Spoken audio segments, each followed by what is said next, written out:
Oh, what is up, boys, girls, and NBs? We are here to talk about some fucking history with some joints. History time today. With Now, weed. we're doing this very ghetto, and we're going to be passing the headset back here. Ah, brilliant.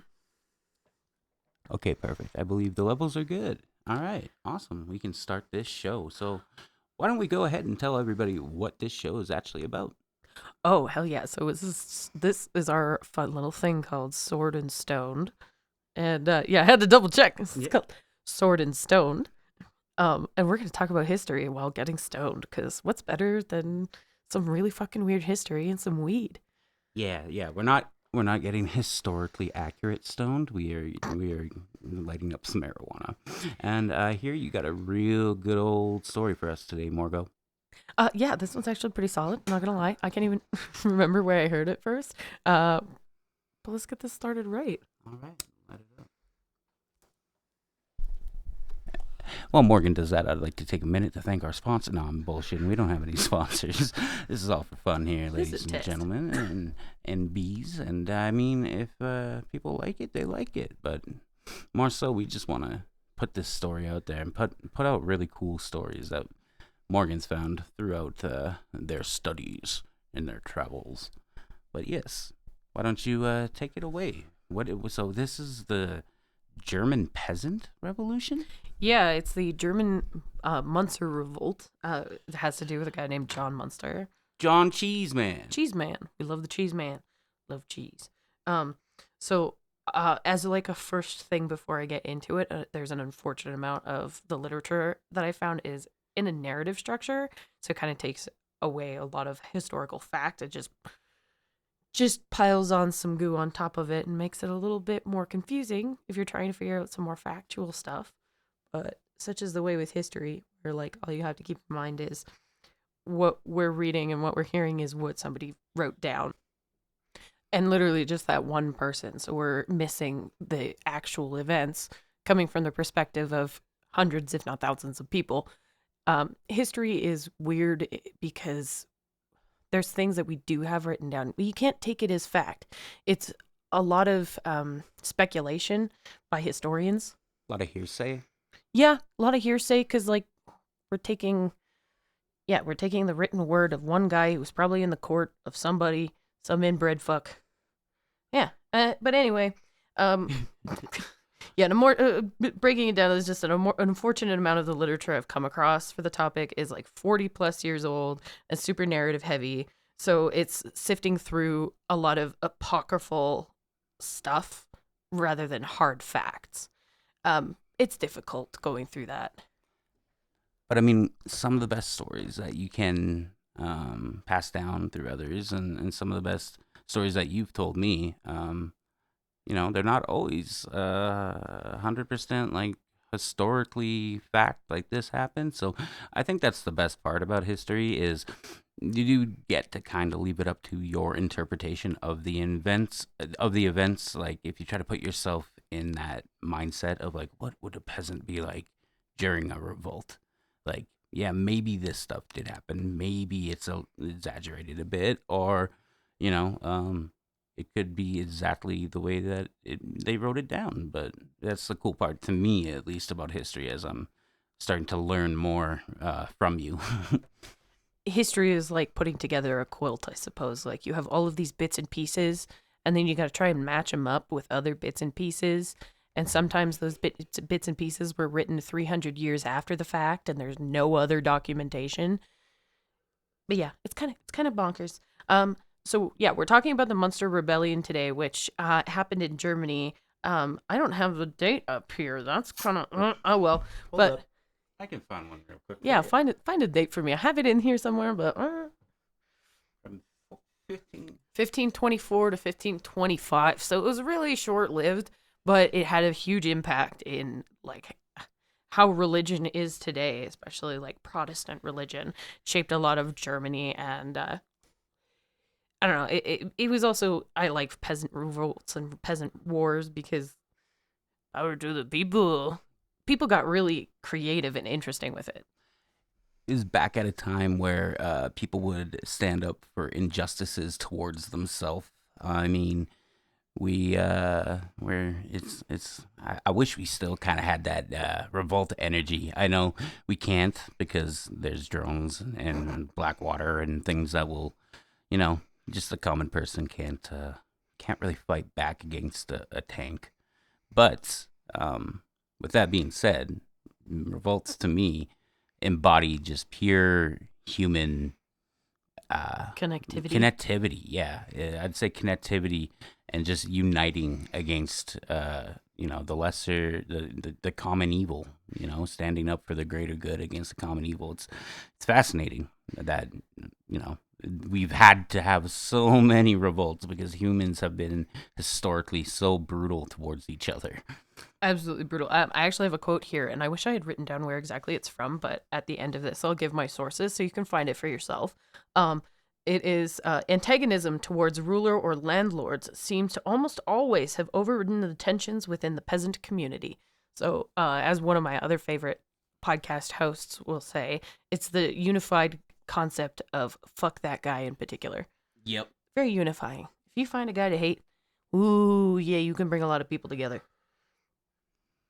What starts with a T and ends with a P? I mean, I'm just kidding. We're not gonna go down that route. But America, you're cooked.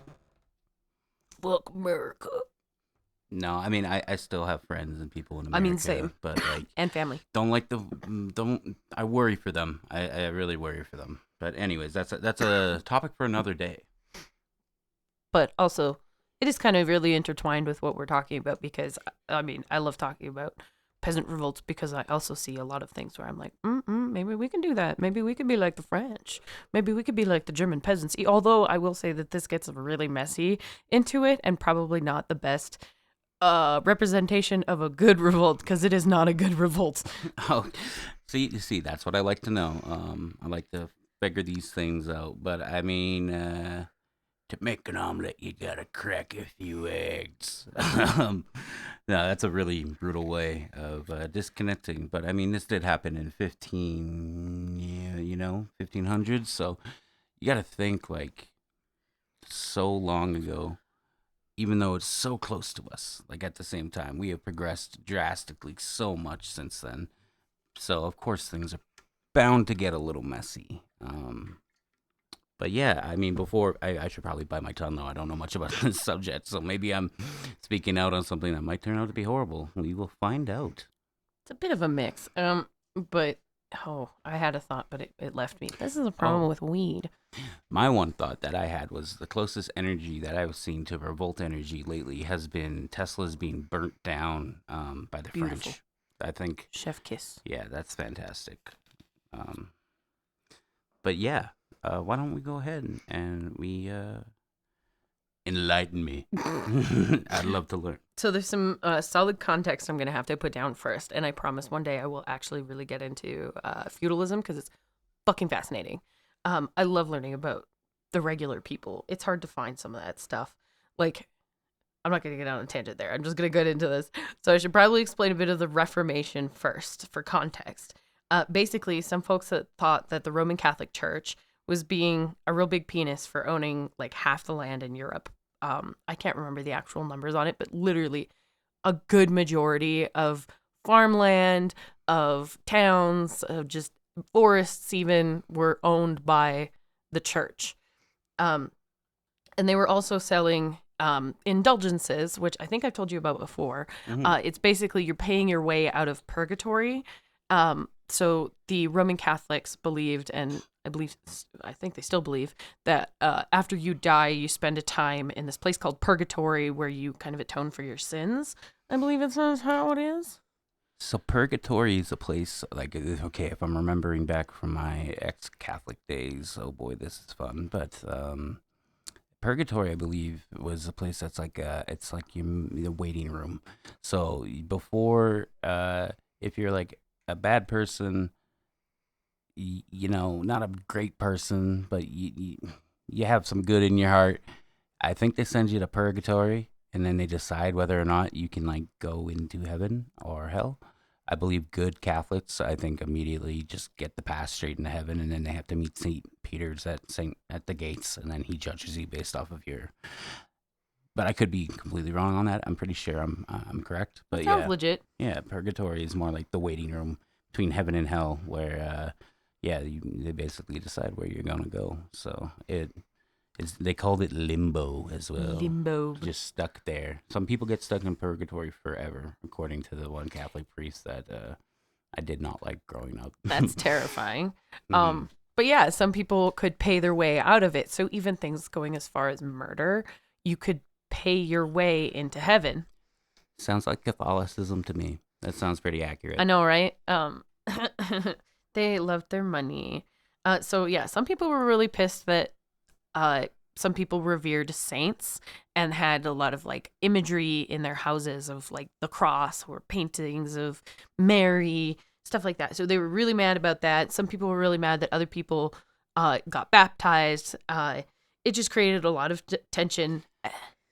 I get it. I could understand though, because like, when you work really hard for something, like, okay, this is gonna be a really bad reference to make it to, but like, video games, right? You have a character, you grind really hard for that, you put in a lot of effort, and then there's some bucko who just got money, and he's not good at the game, but he immediately gets the pay to win.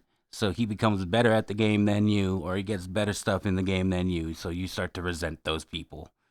Is that close, or am I completely off? That's honestly exactly it. You start to resent the people that can actually have the money to get out of purgatory because it's been so ingrained in these people's lives that you are determined to go to purgatory before you at least go to heaven or hell. It's a really thick and messy situation, and there's so many different times in history called schisms. That was a weird noise I just made, where the church has essentially butted heads and then split for multiple different reasons. Yeah, so a bunch of people thought the institution of the church was super corrupt. It's totally not today. It's fine. And it was just a sick fucking excuse for making money and exploiting their followers. I mean, I'm trying not to come across as someone that hates on religion, because to me, believe whatever you want to believe. At the end of the day, as long as you're not harming others or, putting hate on anybody for the way they choose to live their life, I'm like, go for it. But if you're a part of like a harmful religion, like let's say the Westboro Baptist Church, you can go get fucked. That's just my personal opinion, like but I'm not one that's super, super into religion myself. So for me, it's always interesting when it comes back to talking about religion, because everyone has the right to believe what they want to, but unfortunately there has been some horrible and still are horrible things that are arising as religion as the root cause of it. Religion is a main cause for war throughout history. But really get mad all you want, but this is historical fact that there was this insane corruption happening in the Catholic Church of exploiting people for money. And it was really not fun because people were really indentured. I guess that means I gotta have to get into the feudalism a little bit, which I do get in here a little bit. But first, an Augustinian friar named Martin Luther, who in all of his paintings, he looks like he's melting. Which no, honestly, look up a picture if you have a minute. All right, I'll look it up right now. We should do like slides with this and put it up on YouTube or something. Yeah. But yeah, he was really mad about all the stuff that he saw going on in the church, and he slapped out like super fire 95 thesis. Yeah, he looks like he's melting. He looks like he's made of oatmeal. Oatmeal man. His face.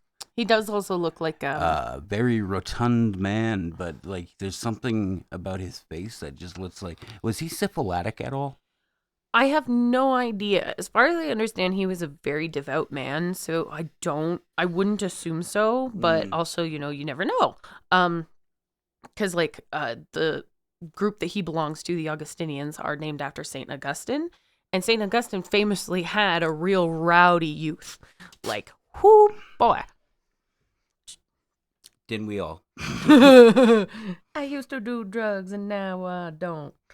But yeah, so in 1517, Martin Luther put out the 95 Thesis. He called out the Roman Catholic Church for all their bad behavior. It was intended as a call for academic discussion, but as far as I understand, Pope Leo X and homie, Yeah, what the homie? the Holy Roman Empire. The homie Roman Empire, Good yo. Lord.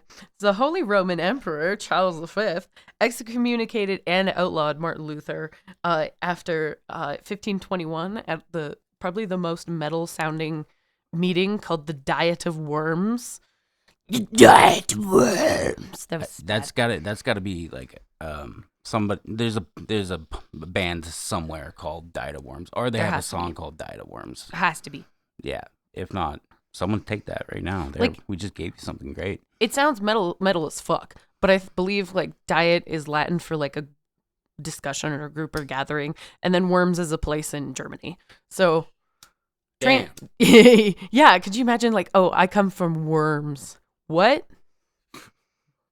So yeah, it was like from 1517 Luther put it out, and then by 1521 he was outlawed and excommunicated from the church. I didn't think it would happen so fast, but it really did. I guess like, you know, if you get really mad at the Roman Catholic Church and call them out for being exploitative pieces of shit, you get stamped pretty fast. I mean, that new pope is from Chicago. You better watch out what you say. Chicago. If you know anything about what's going on in Chicago, videos. Valid. Same. So, despite Martin Luther being excommunicated, a lot of people really jived with what he had to say. And European Christianity basically exploded. Again, as I said, so many schisms throughout history.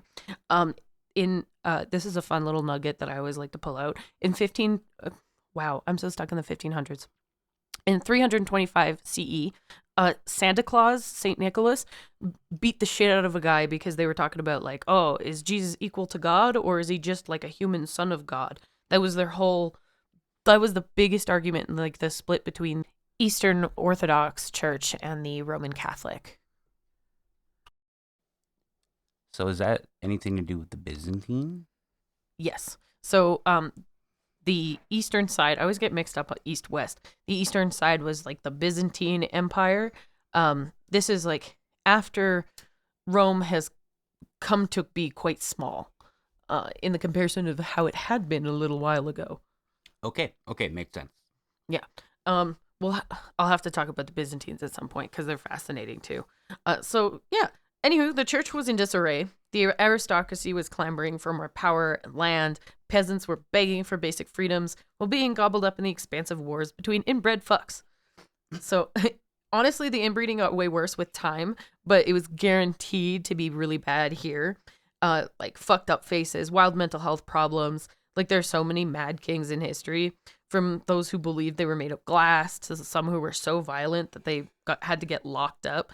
And I'm made of glass. honestly, yeah, like very Mr. Smithers. Don't touch me, I will break and shatter. Yeah, I can't remember which one I believed that, but it's yeah. And then you get like later on with the Habsburgs going on down to even the modern monarchy. I think there's that ties. beautiful Habsburg jaw. So beautiful. So you're probably a little. I don't know if you're a little familiar with European feudalism or not, but like I'm gonna give a little bit of a rundown. So essentially, nobles, monasteries, and other fancy church lads would be given a big plot of land called a fief, and they were expected to pay a certain chunk of the profits from the land to the church and then to the crown in a practice called tithing. It's still called that when you're like go to church and they pass around the little basket for donations. It's still called tithing. The donation bit. Oh, wow. Yeah. So they expect you to pay a little bit towards it. So I like how it's called a thief. And it's like, hey, we're going to take your money. I actually should look it up, but it could be related somehow to the word thief, because there's another term called villain. It's spelled like Villain. It's spelled a little differently from like the villain of a superhero, you know, but it's where the word comes from. Cool. Yeah. So since fancy lads aren't about to till their own lands, they had a lot of peasants and indentured serfs. So there's a lot of people who are mostly born into a contract or something that their family signed like years ago. Sometimes it was a punishment where you would work basically just for the Lord. You didn't make any money. So So these peasants didn't really have the much in the way of rights. They were only allowed to keep the bare minimum of harvest to survive, sometimes not even enough.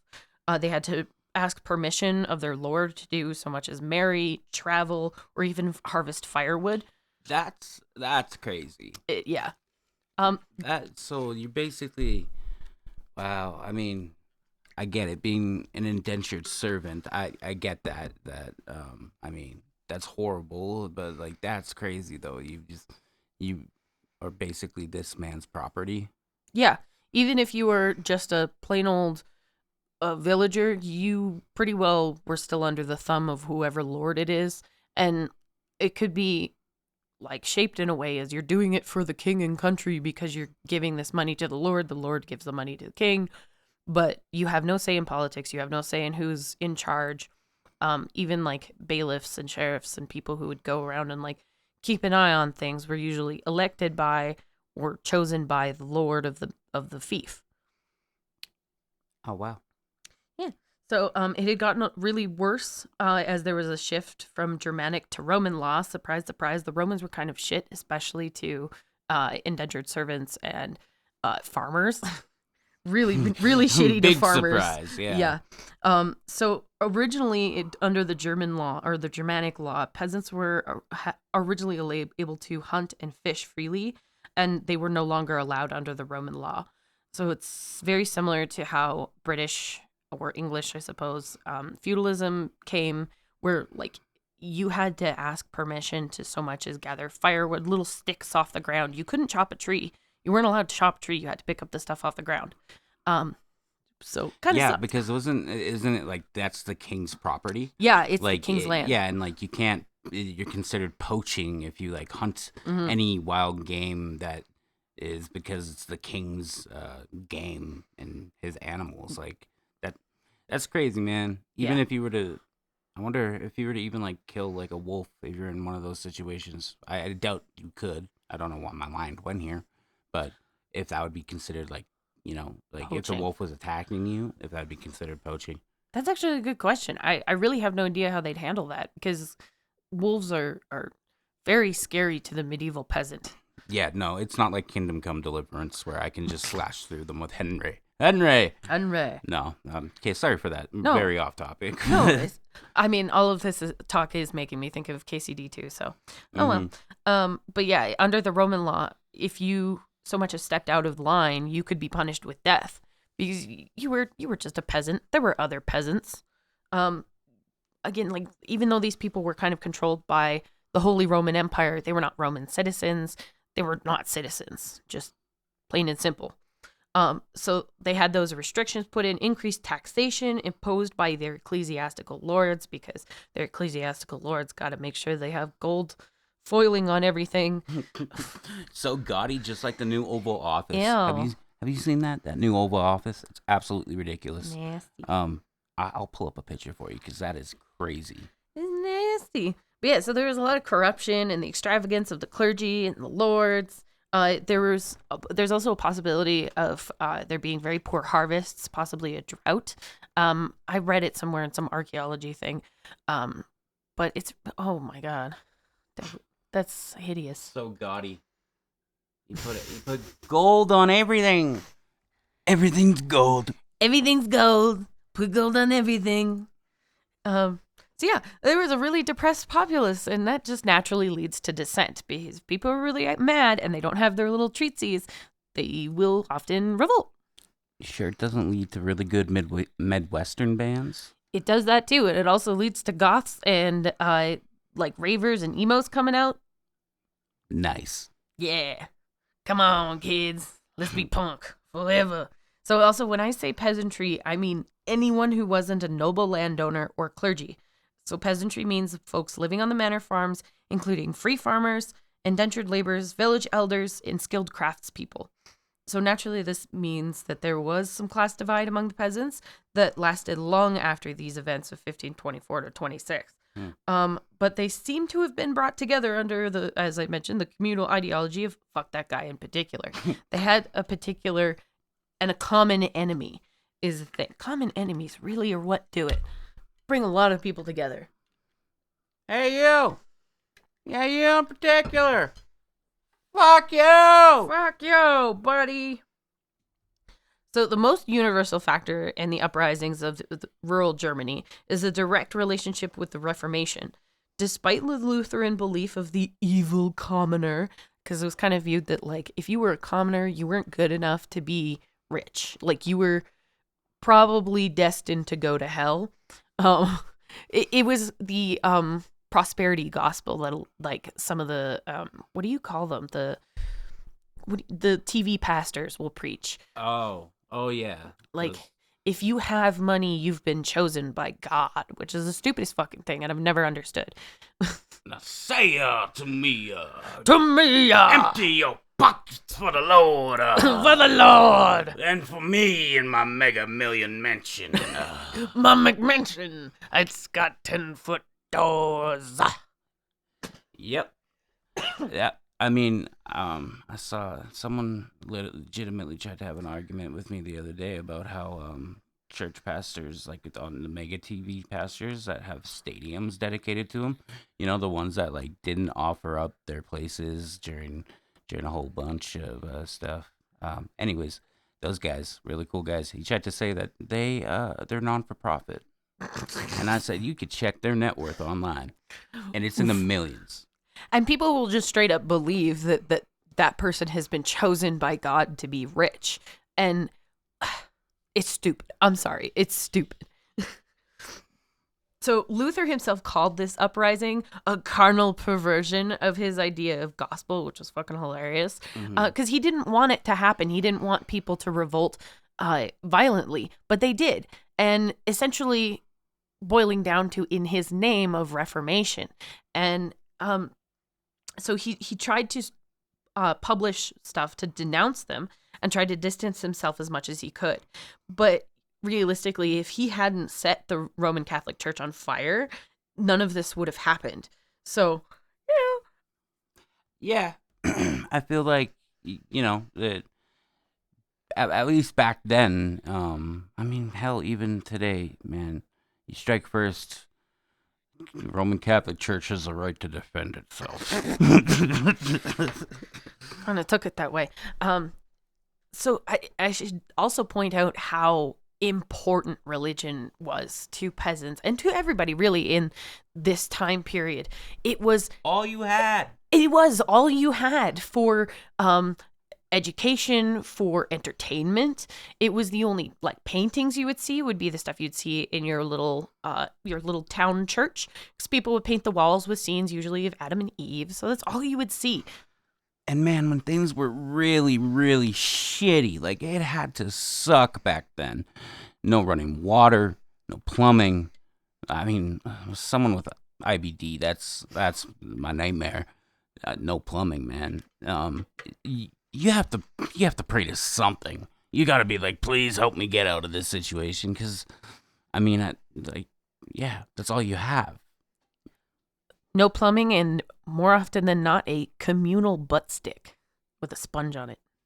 Or pass me the butt stick there, lad. Pass me the butt sponge. Let me get a wipe. Oh, God. It's fresh today. Oh. There's a story of a Roman gladiator who decided he didn't want to fight, and so he choked himself on one of those. Oh my God! What a way to go!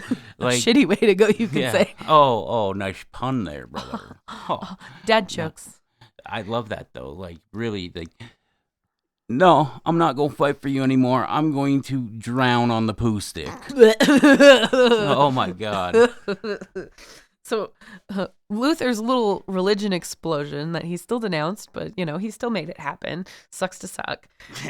It inspired a bunch of people with a lot more new and improved ideas about Christianity, and it increased the potential of them turning into spiritual leaders for the disgruntled peasantry. Before then, it was just like your local pastor, and if you feel like the Catholic Church has turned on you, why would you possibly still like your pastor? You're going to look for that religious fervor from someone else, and someone will take that opportunity. It's guaranteed. So we don't know exactly what went on amongst those who attended reformist gatherings, but they were preached to by literate ex-clergy. So usually people who left the church, like they'd read the 95 Thesis and they were like, whoa, Martin Luther's, he knows what he's talking about. I'm out of here. Goodbye. And so they would move on and then create their own ideas, sometimes some pretty wacky ideas. So wait. So they would start their own churches? Or Yes. That's, oh, cool. Like literally sometimes people would meet in forest gatherings and like just talk about religion or like give a gospel or, you know, sing their little songs and shit. Got a little what's the word? Paganistic. Yeah, that's pretty cool. I mean, it's not like those religions stole everything from the pagans at all. But Yeah, honestly. anyways.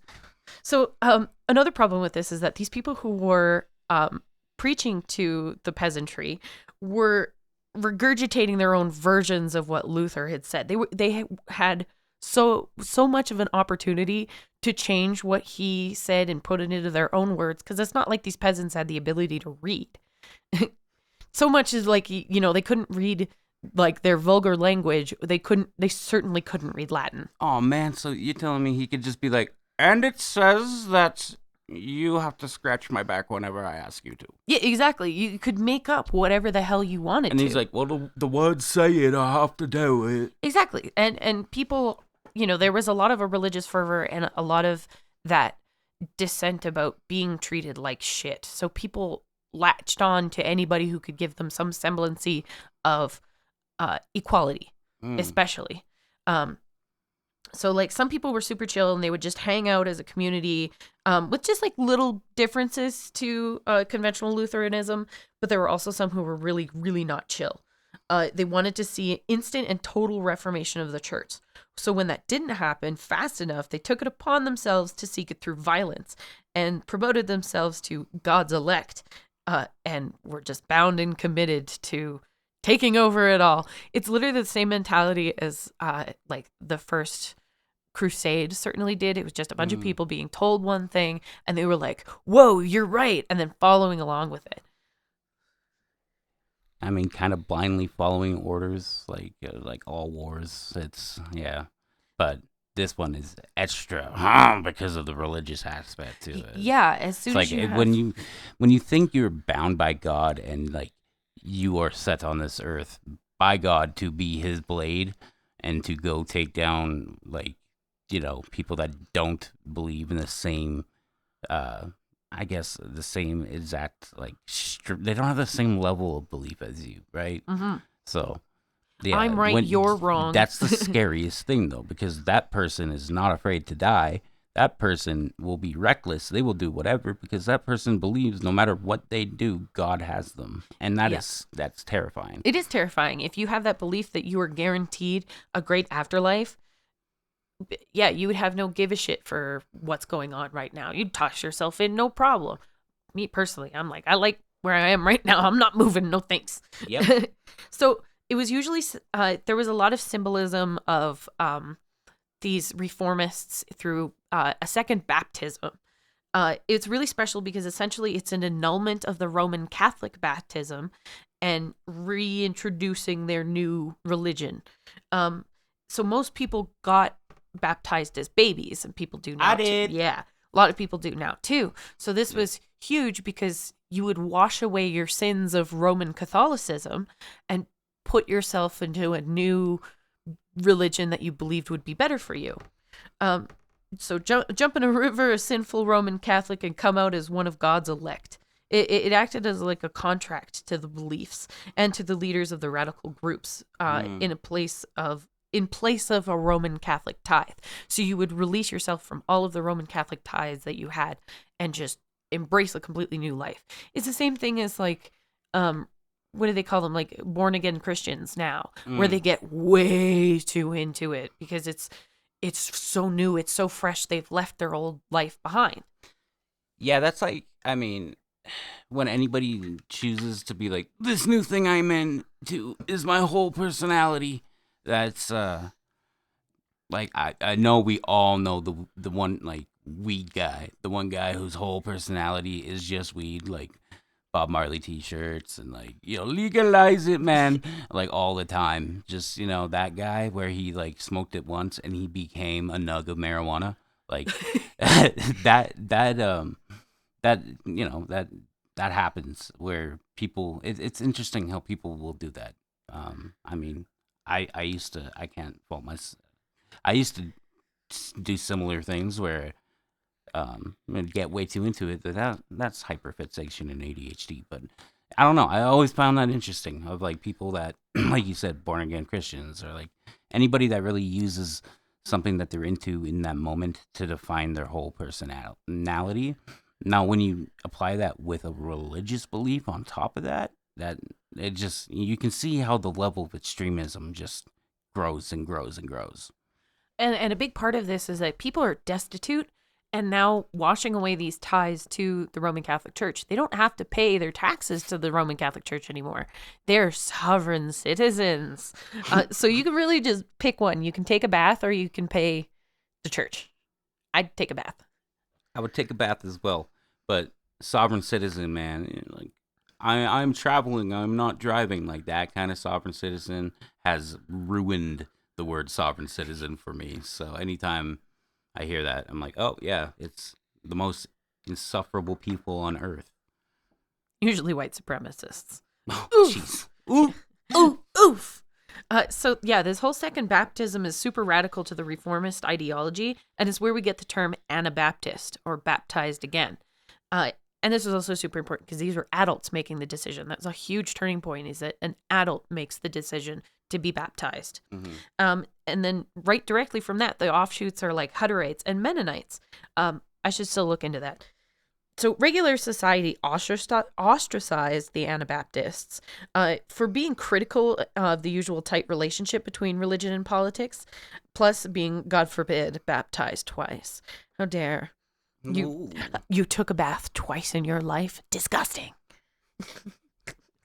But it's different than a bath because some guy stood over it and said that God blessed it. Yeah, God bless this water. Definitely makes sense. But yeah, it could also be totally because they were like terrorizing the Catholics, burning buildings and looting anything not bolted down.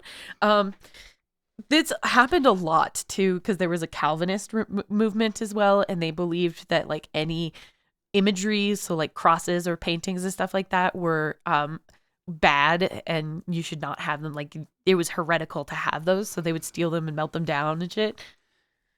So I think, there's like two big things going on there, and I really think the Roman Catholics would probably be a bit more pissed off over the people looting, burning things down, pillaging. I don't know if they were killing at this point, but I think that I don't know. Maybe they were just as pissed that they were taking a new bath. Probably. I will say that, like, forewarning, this all of this was used as an excuse to commit pogroms as well. Because of course. Yes. Of course it was. Because history is fucked. So the Anabaptists also had a really hard time getting along with even similar groups, which there were so many of them. There were so many different offshoots.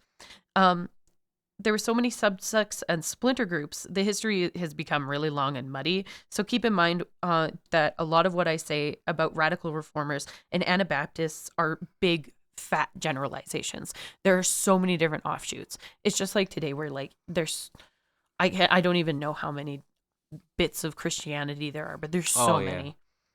So you and Cameron, author of the European Reformation. You and Cameron? You and Cameron. Yeah, I wish I'd written something like that. No.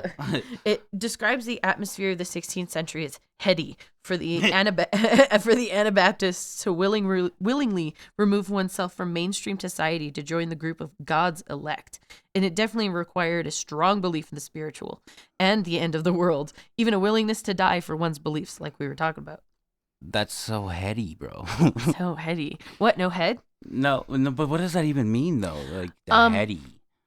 The best way I can describe it has only been, like, in descriptions of, like, think of, like, oh, shit. Think of, like, a smell, like, smoke and, like, cedar. Yeah. Stuff like that. Like, think of how it kind of makes you feel. Oh, yeah. Like, so, yeah, it makes you feel heady. Yeah. Yeah, okay. yeah.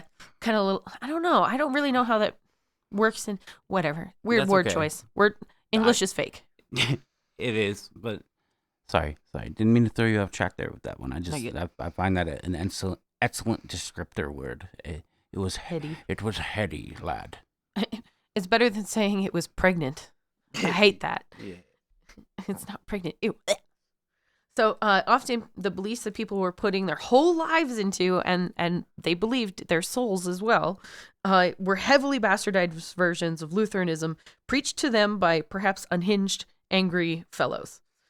So this brings me to our Anabaptist dude of the day, Thomas Muntzer. I'm probably pronouncing it wrong. I tried. Cheese man. Muntzer. Muntzer. I don't know. Muntzer. It seems right. Muntzer.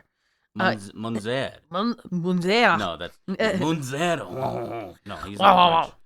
But he is a cheese man. He is a cheese man. So he was born in about 1490 in Stolberg, Germany, to a wealthy family because, of course, he's a nepo baby. He trained as a regular priest and vibed with some conventional Lutheranism. And I have no idea how to say this, but I'm going to try. Jutterbork. Jutterbork. Yeah. Jutterbork. I think that's accurate. I don't know. That looks crazy. English is fake. English is fake. But yeah, so when he went there, he started to kind of see Luther as a half-baked reformer. He could have done so much more, but he had grown lazy and uninspired.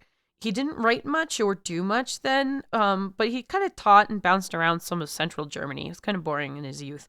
So in Zwickau, around 1520, Muntzer made friends with a local mystic set, the Prophets of Zwickau. So mystics are people who believe that they can see or experience visions from God, usually from God, honestly. It's kind of like how the Greeks used to have the Delphi. The Delphi. Yeah, thank you. That word was priestess, missing. The what's the word? priestess. Yeah, who used to they would drug up and then she would see visions of gods.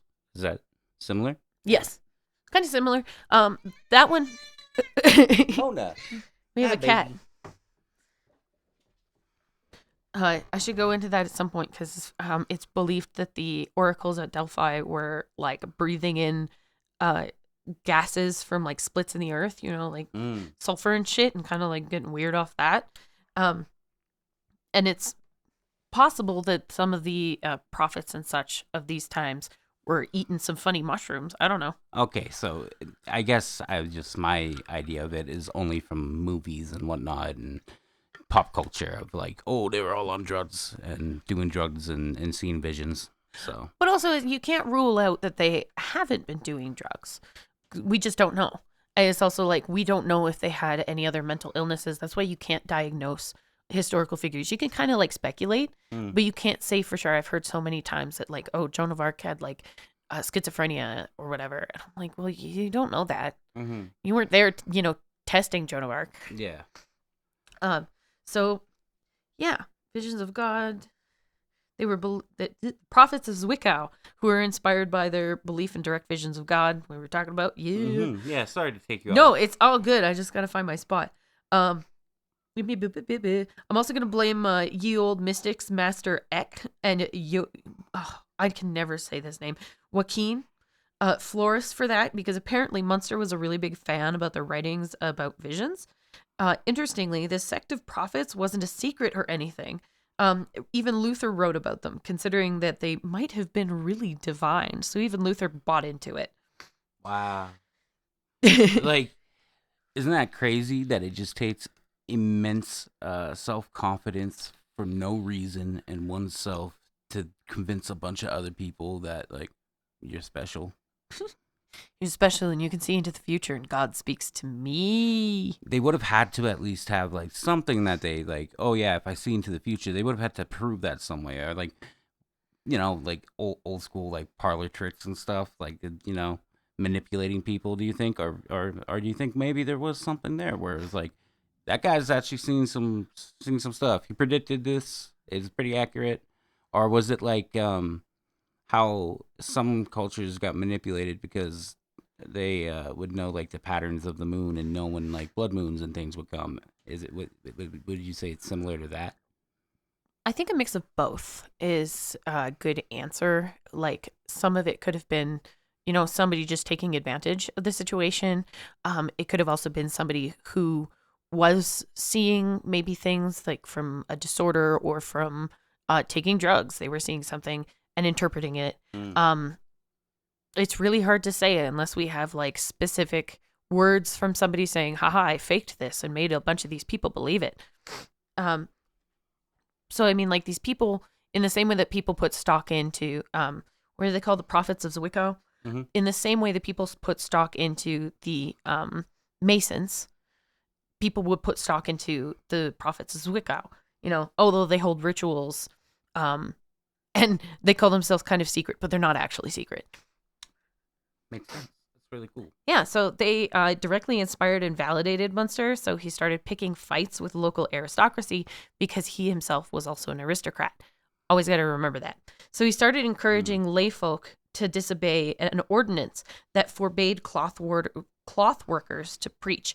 I don't really know why specifically that, but it pissed off some big boys who went to make more dumb laws and imprison a bunch of dissenters. So they were just, you know, gathering people up, trying to silence the movement. Okay, yeah. No free speech back then. No free speech. No free speech whatsoever. No, not at all. So yeah, Muntzer, being the good man he was like, oh, I'm totally gonna bust them out, but he didn't. He ran away because he's a pussy. So he ran away to Prague and worked on his manifesto, because that's always great when a white guy makes a manifesto. That bodes well. How are you gonna bail on your boys to go and write your manifesto? That's crazy. You're just gonna...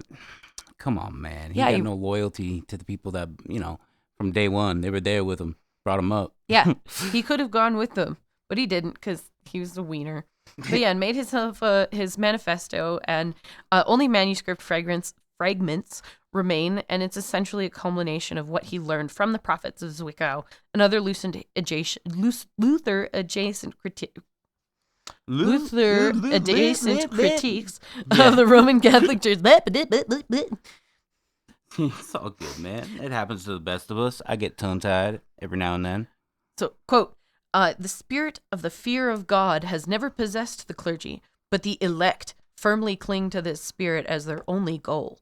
The elect are submerged and drowned in an outpouring of this spirit, which the world cannot tolerate. Unquote. And another quote. Freely and boldly, I declare that I have never heard a single donkey fart doctor of theology talk about the order established in God and all his creatures. I feel like I should have clarified. Those are from Muntzer's writings. I bet you at the time that was some heat. That was some heat to throw at someone. Call him a donkey fart? No, just be like, come on, man, you're a donkey fart. I bet you they're like, oh. Donkey fart sounds like something Beavis and Butthead would say. Donkey fart. You do have a point about that. So I couldn't find out about much what he was really up to, other than writing and preaching about his feelings and heavily vengeance coming for the clergy. But he apparently wasn't inspiring anybody in Prague, because if you've played KCD, then you know Bohemia has been exhausted by religious fanaticism, war, and calls for social reform for like a century. Yep. I can confirm from KCD. My Henry is a bad boy. Stealing everything. Oh no. My Henry's kind of neutral. I steal some things. Anyway, sorry about that. So by 1524, Muntzer was back in Germany, writing up a storm in Alstedt, coming out with his new hot single, An Exposition of the Second Chapter of Daniel the Prophet, preached at the castle of Alstedt before the active and dear dukes and rulers of Saxony by Thomas Muntzer, servant of the word of God. A little wordy. I hate titles from back then because they're so long. Yeah, I mean, you could probably cut that down in half, bro. That's half a paragraph. Give me there. 2 words. Two words. Like, but it's also really funny to me that they're stupid long. So as implied by the title, Muntzer was addressing the Duke, Crown Prince, and some other government people. Some scholars argue that Muntzer was answering an inquiry into his religious beliefs, but we have no actual evidence from a time when there would totally have been evidence for something like this. So I can only assume that Muntzer set this up himself as a good old afternoon, rather than defiantly standing up against angry dukes. Also, because... Go ahead. I mean, that tracks based off of what we know of the guy so far. Real. Running away from his boys and writing his manifesto instead. Like, yeah. Sounds like something that he just did himself. A jolly old good day instead of standing up to dukes. No way. There's no shot. No shot. But yeah, so those dukes and rulers, they didn't really give a shit. and stopped replying to Munster's letters after this. He wrote them a lot of letters, and they just stopped replying. So he had to turn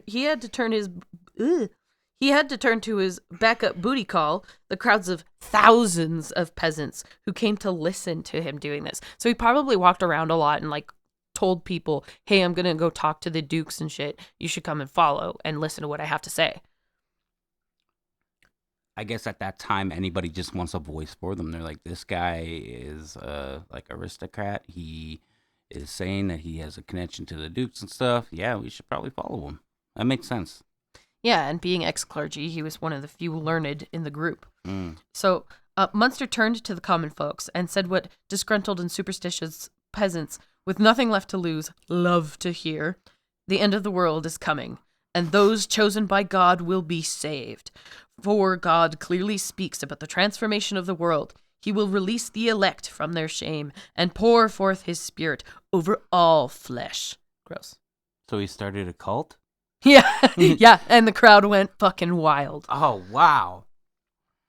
So I want to address the whole Muntzer is a Marxist hero thing before I get a little far into this. Like, I kind of see where people would get a Marxist interpretation, but Muntzer literally saw regular people as idiots, and they needed to be seared by his religious interpretation that was enforced by his ruling class, because he was a noble. He was born high, like a high-born person.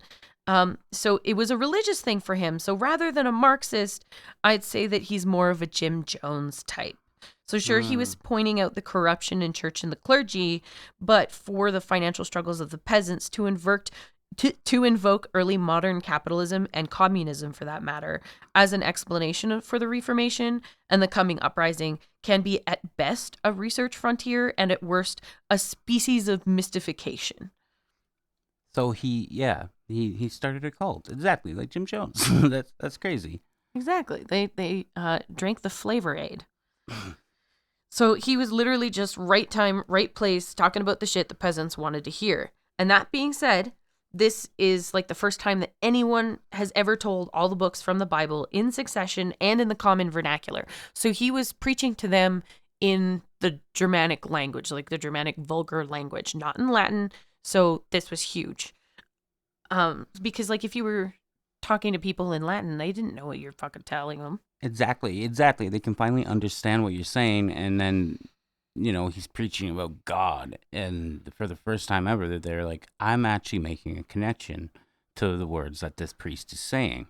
Yeah, this was scripture for the common folk. Because, like, before, Latin was only for, like, top dog clergy and for nobles. A lot of the time, even some of, like, the lower clergy that you'd find in smaller villages and towns may not actually be fluent in Latin or may not even be able to read it and comprehend it.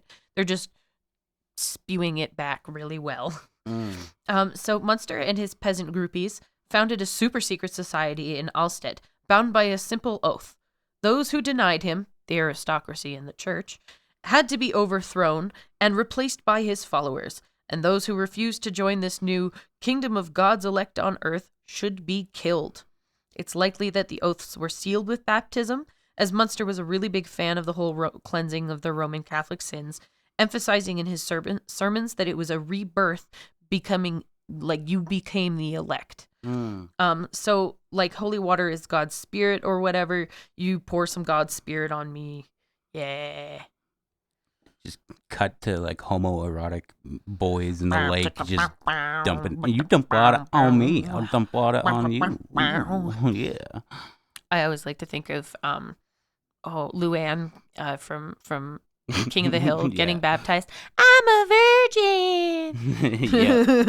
So Muntzer was finally inspiring people, dunking hordes of followers into ponds and sending out missionaries to what were described as covenanted leagues, which I can only interpret as Gemeinde, which I'm not pronouncing it right, but they were essentially self-governing rural communities and tiny villages.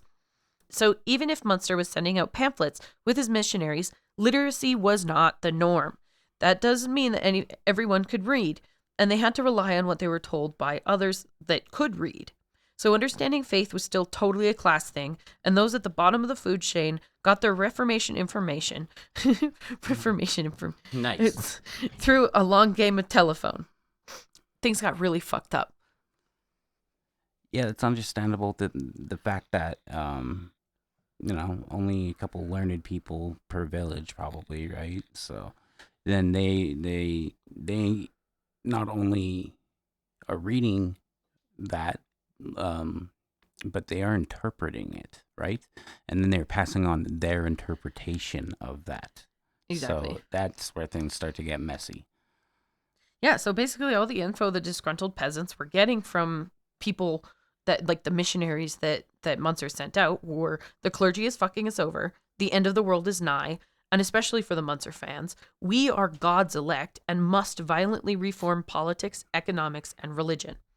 So it was at this point that Luther began to vehemently decry Muntzer's actions, which I really only mentioned to include this quote from Roland Bainton's article, Muntzer Revolutionary Firebrand of the Reformation. Then came the, vituperative counter-diatribe from Muntzer, as Luther as Dr. Pussyfoot, Dr. Cozy Liver, the Gunny Sack, the Crafty Fox, Noah's Black Raven, the Fee Taker, the New Pope, the Sycophant of Princes.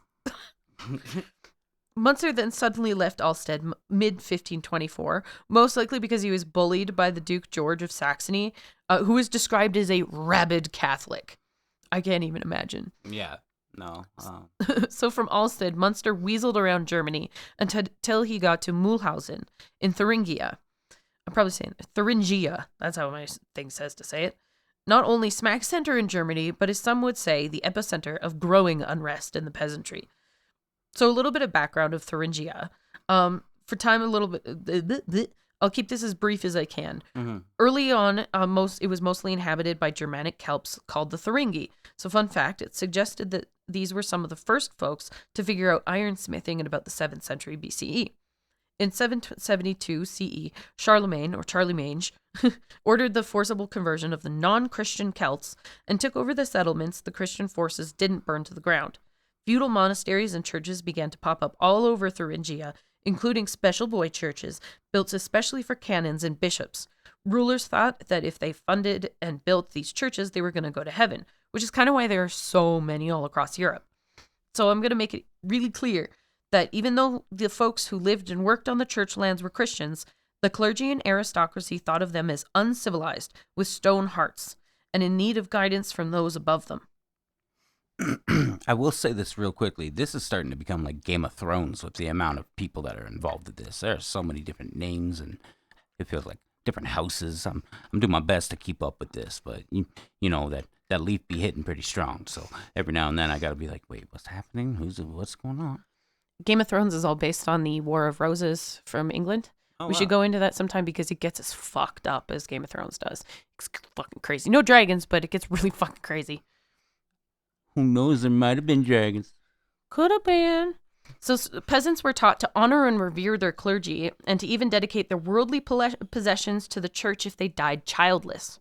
So this led to this led to a fuck ton of land in Thuringia to be under direct legal power and discretion of the local canons, above and beyond the fiefs they already owned. So often the lands of the church owned wasn't taxed by the crown or even by the Holy Roman Empire. So all taxes the peasants paid to the church stayed within the church. Peasants were pissed, overworked, dirt poor, and downtrodden by the rich church. So by the time Muntzer came to Mulhausen, people were already in a tizzy. The chef de cuisine was one Heinrich Pfeiffer, a monk turned Lutheran turned radical preacher and all-around shit disturber. It was love at first sight. But not really, because Muntzer didn't get along with anyone, even collaborators. He was honestly such a piece of shit. So Pfeiffer had a reputation for ripping on the clergy for being rich and fat, something the townfolk loved to hear. And when the local aristocracy tried to bring him in front of the council, many angry people rolled up to support him, so many that the council just kind of backed down from punishing him, though they did kick him out when he tried creating a non-official council to oppose the real one. Then it got worse. Oh, no. So the peasants took to iconoclastic zeal that would make the Calvinists proud, burning churches and destroying religious art. Nuns and monks who were chased away noted that the roads were lined with women waiting with baskets to loot everything they could. So one day, Pfeiffer rolled up to the Mulhausen Council with a paper to read at them, containing 12 articles, Pfeiffer demanded that church property be divvied up among the common folk. I like that. For feudal ties to be abolished after 200 years, and for the council to include regular guilds folk. So, your people who made stuff, so your smiths and stuff. So wait, but that only happens after 200 years? Yes. So none of them will be there for that. That's amazing. How about that? Yep. We'll change, I promise. But I promise. Your grandkids and grandkids will have to be the ones to change. So, as a note, Pfeiffer was really only here to support the people in the guilds who later became the middle class. So again, class politics are in this. So these are accomplished craft people, and they really didn't give a shit about lower class peasants. Because, again, to them even, they were so much lower, they were no better than, animals. So it's up for debate, but Muntzer may have been directly involved with the writing of the 12 articles, or at least very inspired by it. So I do definitely believe he helped spread it. He probably did through missionaries, because the articles became a common document among other rebels across Germany. Either way, because this is the time where, the printing press is available, so people are pumping shit out. So either way, he was definitely in Mulhausen when the articles were demanded by Pfeiffer, because not long after this, he declared himself the leader of the town's lower class, while Pfeiffer was considered the champion of the slightly higher class guilds and craftspeople. So he just decided that one day, just said, I'm now the leader, and everybody was cool with it? Well, the peasants were cool with it. Damn, that guy had a lot of pull. Yeah, well, there's a hell of a lot more peasants than there are nobility. I don't know the actual, numbers of it, but, I think it's something crazy, 2/3 of the population was, indentured servitude. It's 1% were the rich people.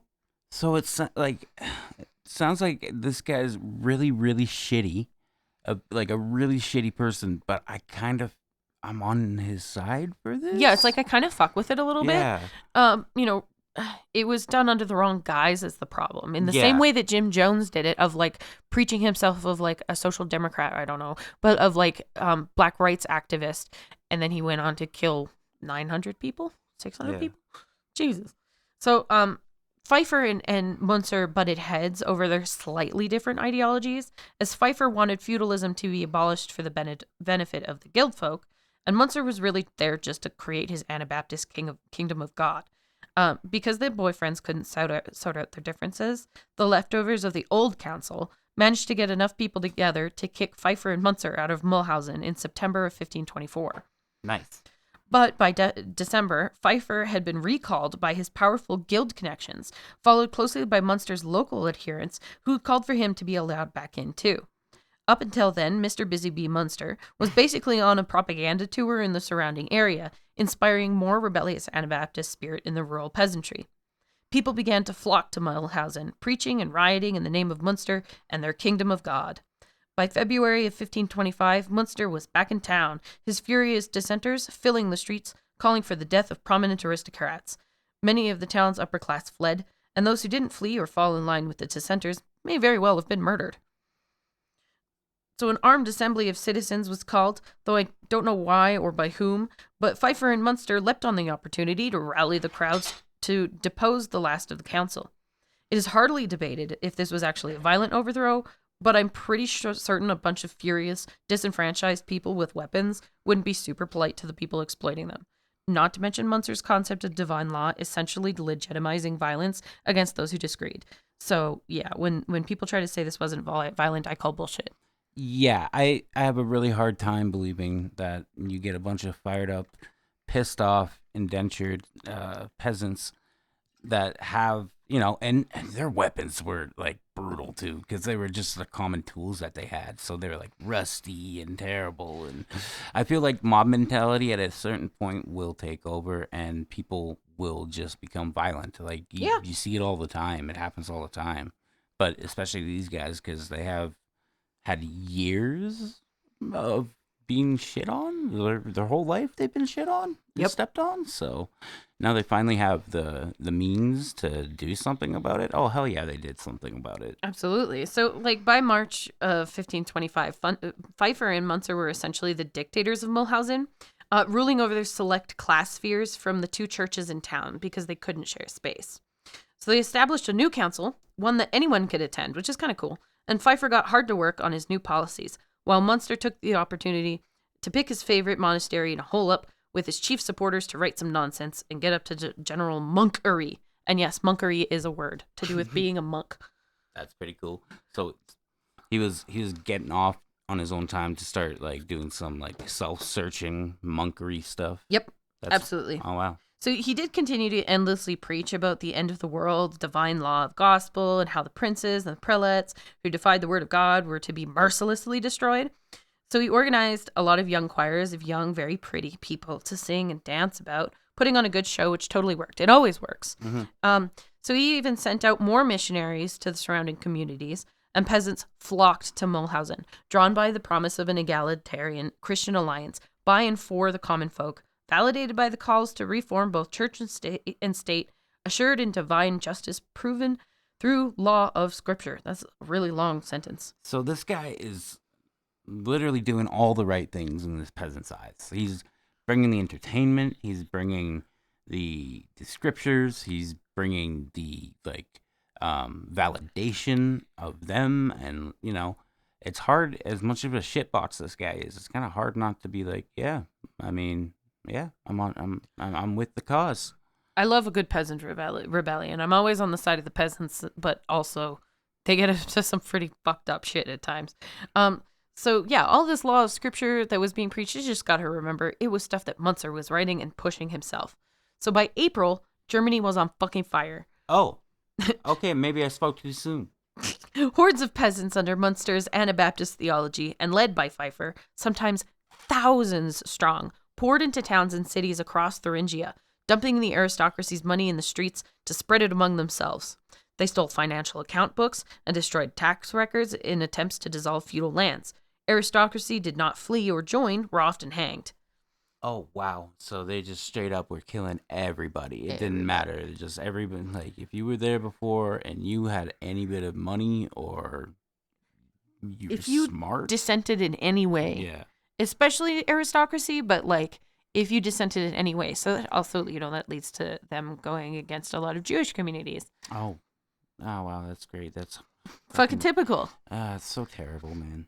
So while Pfeiffer had gone off to campaign, Muntzer left his monkery to gather some various bands of dissenters who were gathering in Frankenhausen. So while we don't know much about the peasants' organization or their strategy, it's possible they hired mercenaries because they'd been able to gather quite a bit of money. So it wasn't uncommon at all. It was just like mercenaries were the thing to do, especially if you didn't have an organized army. So although they were lacking in military experience, their simple weapons and the lack of although lacking in military experience, simple weapons, and their lack of defensible strongholds, the peasants looked to towns as the key to success. So yeah, capture the town, and you is that what you're saying? Like, you look to the town as the key to success. Like, if you hold they had to take over the towns. Yeah. So if you hold the town, then yeah, exactly. The lords and the dukes or whatever would have to come back and parlay with you at some point to try to get their towns back. Pretty much, yeah. It was holding the towns hostage, essentially. So our good old sport, Frederick Engels, called it the grandest revolutionary effort of the German people. And rightly so. The numbers of the gathered are estimated around 300,000 at its peak. Whoa! So in May of 1525, Duke George of Saxony, who, if you remember, had run Munster out of Alstedt in the previous year, and Count Philip I of Hesse, gathered forces of mercenaries and knights in the foothills of Frankenhausen to meet Munster's riotous peasants. Faced with the growing numbers of heavily armed and trained soldiers, the peasants, armed only with tools of their trade, attempted to negotiate. The lords ordered Munster to be handed over, and the peasants disperse. But they heartily disagreed. A truce is drawn up in the meantime to avoid direct conflict. But in the early hours of 15th of May, Duke George and Count Philip broke the unsteady truce and unleashed artillery, cavalry, and infantry charges on the poorly armed peasants. Apparently, inspired by the sight of a rainbow in the sky, their chosen symbol, gay, super gay, the peasants stood their ground to fight for their collective well-being. They were butchered in the fields of Frankenhausen, with the estimated death toll being about 100,000. I mean, yeah, artillery and cavalry charges. They're fucked.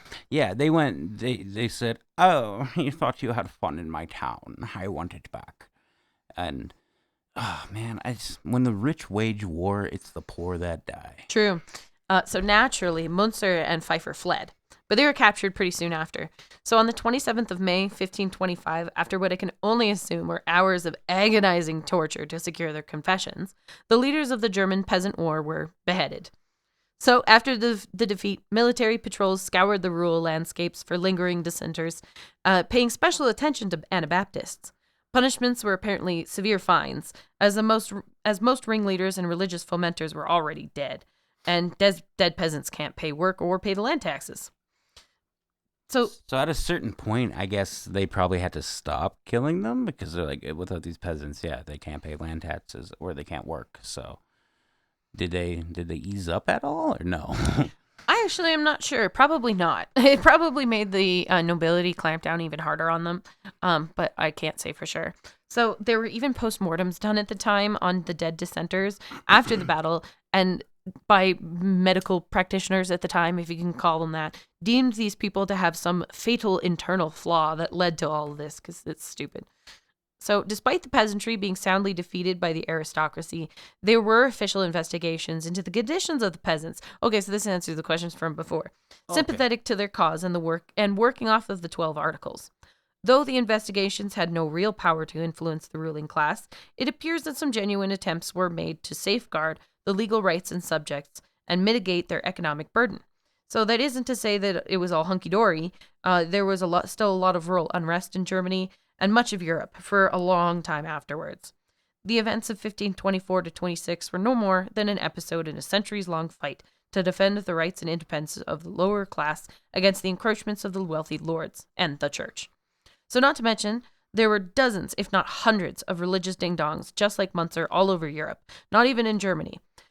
So hell, there was even some evidence for groups that wanted to see the abolishment of all feudal lordship in order to give it to the Holy Roman Empire. Oh, of course. So the events of 1524 to 26 were not simply a peasant struggle. It was a reaction of the countryside, peasants, craftsmen, local preachers, as a whole to the massive shift in the society of the rural economy and society. It was not concerned with a national Germany, nor was it intended as an act of war. Essentially, it was an armed mass movement and could even be called a strike. People were mad. Sorry, go ahead. Yeah, I was gonna say that sounds like it could be called a strike. That classifies. Sounds like a real violent one, but Yeah, workers' strike. So people were mad about how they were treated by the aristocracy, and they gathered to articulate grievances, disobey, and refuse service to their landlord. That was awesome. I mean, they still looted, pillaged, and murdered a lot of people. But either way, they really did inspire centuries of more dissent that led to some neat folks who make and grow some great furniture and produce. That's mostly what's out in Thuringia. Ta-da! That's it. So there's a bunch of sources. I don't know if I should read them out, probably. Yeah. So Ernest Bach's The Peasants' War in Germany, 1525 to 26. Baylor, The Radical Reformation from the Cambridge University Press. Ewan Cameron, The European Reformation, 2nd edition. The Annotated Luther, Christian Life in the World by Luther. Tom Scott, A Peasant War, A Historiographical Review, Part 1, Historical Journal. James Stayer, The German Peasant Revolt and Anabaptist Community of Goods. Oh boy. Hermann von Kessernbrock, Narrative of the Anabaptist Madness, the Overthrow of Muntzer and the Famous Metropolis of Westphalia. That was awesome. That's so cool. And all of that research was done by yourself. Yeah. Yeah. So that's what's really cool about this. It's all just independent. We're all, of course, independent, and it's just starting out. And we hope that we can have, some listeners tune in and enjoy the conversations that we have while we're enjoying ourselves and teaching a bit about history. I mean, history. I learned a lot. I at points, I tried to, I didn't really have too much to say at some points because I just really wanted to take in everything that was going on. But man, yeah, I really, when the rich wage war, it's the poor that die.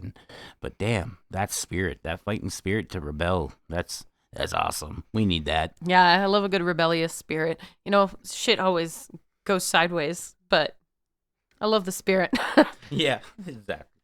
Gotta crack a few eggs to make an omelet. Oh, no. And we all love omelets. I haven't had an omelet in ages. I know, neither have I. I actually don't really like them that much. I Neither. know I said that. Eggs are kind of weird. Yeah. But, yeah, that's History. the podcast. And Yeah. hope you enjoy it. We'll be coming out with another Podcast. episode soon. Yeah. Yeah.